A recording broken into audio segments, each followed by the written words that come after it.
My name is Margaret. I'm 84 years old, and I'm going to tell you something that I've never said out loud before. Not because I was ashamed before, but because I spent my whole life believing that if I just loved them enough, they would remember me. There's a phone on this nightstand, right here, next to my water glass and my medication. I look at it every morning when I wake up. I look at it every night before I close my eyes.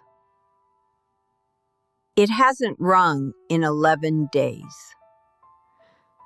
I have 3 children, 3, and not one of them has called. I'm not telling you this so you'll feel sorry for me.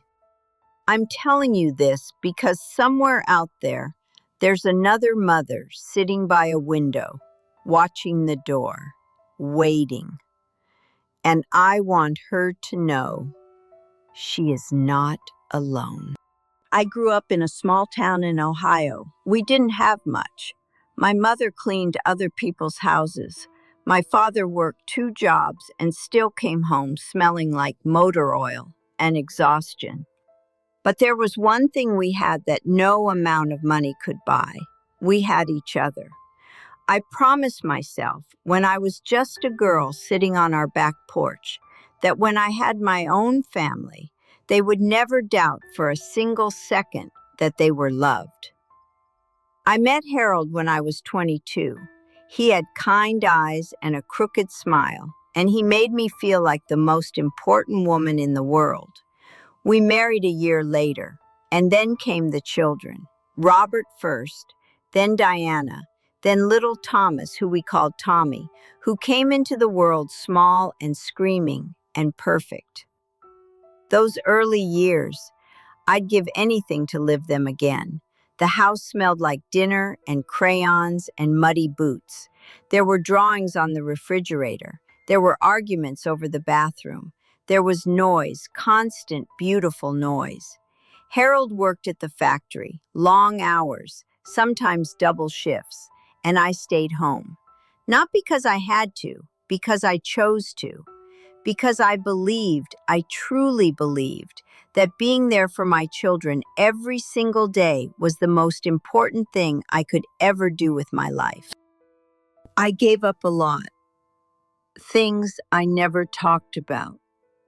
Things I barely admitted to myself. Before the children, I had been accepted into a teaching program. I loved literature. I used to fill notebooks with poems and stories. I never went back to that program. I told myself it didn't matter. I ironed their school uniforms at 5 in the morning. I baked birthday cakes from scratch. I volunteered at every school fair, every church fundraiser, every bake sale. When Robert broke his arm at 13, I sat with him for 7 hours in that hospital, held his hand while they reset the bone, didn't cry until I got home and he was asleep. When Diana went through that terrible year at 16, the year I now know she was being bullied, I drove her to school every single day and waited outside just so she wouldn't have to walk in alone. When Tommy failed his junior year, I was the one who sat with him at the kitchen table night after night until he passed his exams. Harold passed when the children were in their 30s.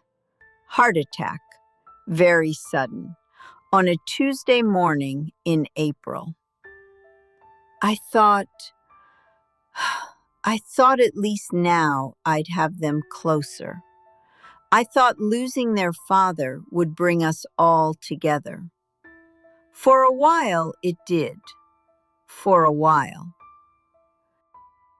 It happened slowly. That's the thing nobody tells you. It's not one moment. It's not one fight. It's not one phone call that goes wrong.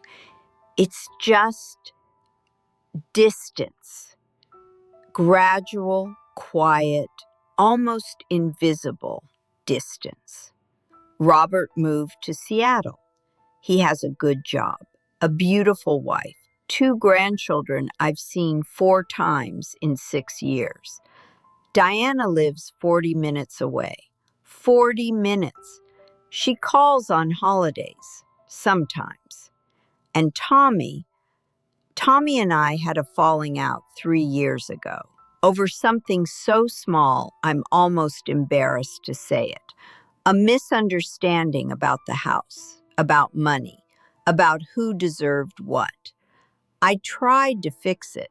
I wrote him a letter. I called. I apologized, even for the parts that weren't my fault.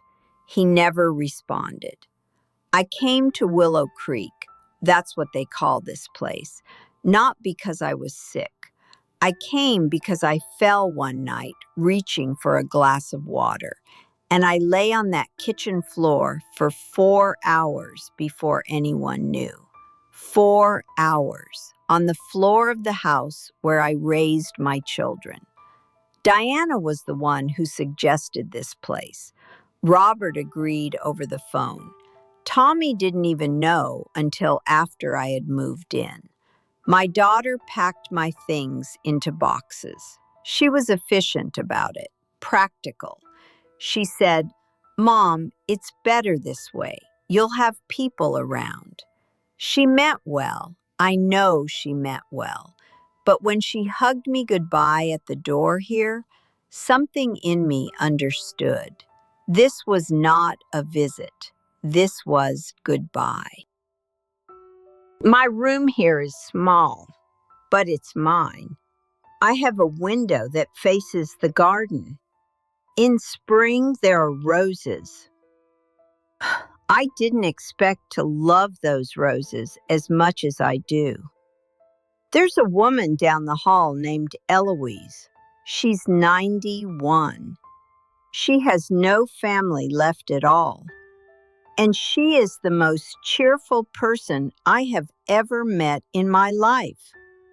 She told me once, "Margaret, the secret is to stop waiting for them to come and start looking for what's already here." I think about that every day. There are nurses here who know how I take my tea. There's a young aide named Josie who brings me library books on Thursdays and sits with me for 10 minutes and actually asks what the books are about. That girl has given me more genuine attention in 6 months than I've received from my children in years. Do I blame them? I've asked myself that question 1,000 times. And the honest answer is, I don't know.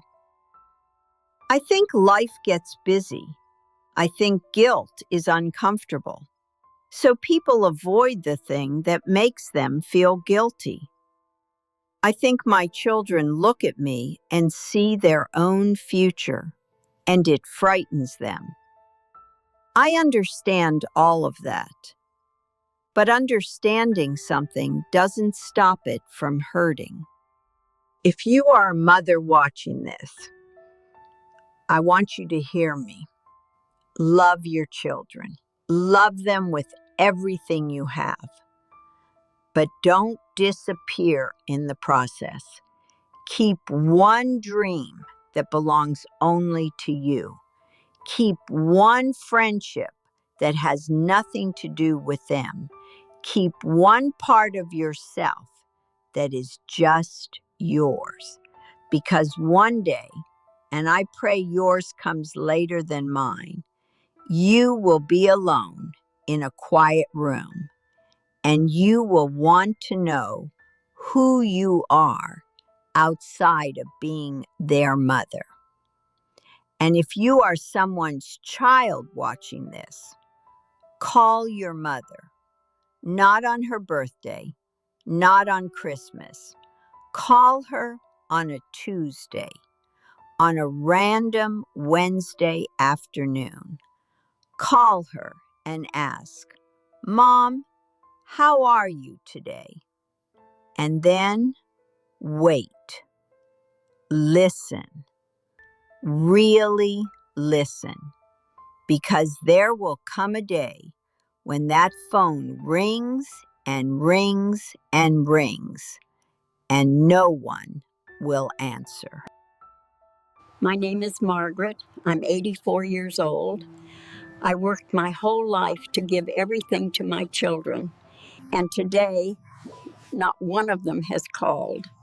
But I'm still here, still breathing, still watching my roses grow, and still hoping